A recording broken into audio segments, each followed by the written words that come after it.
Tell me, Bill, what was it about Wendy Moffat's book on E.M. Forster that so attracted you?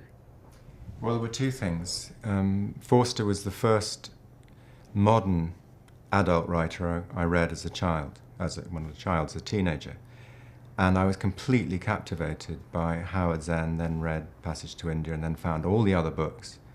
And there was something in the geniality, the warmth, the humour of Forster's writing, and one discovered that later also in the essays, that he had a very sharp intellect, a natural humanist, and it appealed to me enormously for that reason.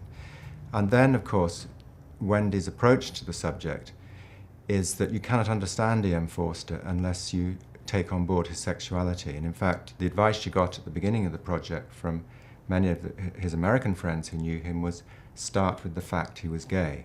Now, in Forster's time, the word gay did not have a currency that it does today, but you get the point. And for those of us who love his work, this biography helps to explain what happened in a man's life who seemed to be at the height of his powers when he walked away from writing novels. He walked into a much more interesting life than we ever knew, and that's what we learn from Wendy's biography. Thank you. Tell me, what was it about Wendy's treatment that captivated you?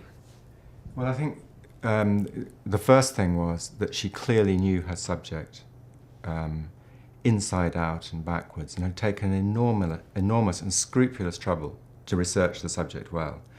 And she'd actually been teaching Forster as a literary subject at university and researching him over about 20 years, although the book itself, so her book is an academic's lifetime's achievement in a sense, but the writing took place over a relatively short period, and it was quite clear from the proposal and the early chapters that here was someone who was not only equal to the subject, but could write with brio and a kind of a sense of humour that I think Forster would have enjoyed. And that's a crucial ingredient, I think, in the book.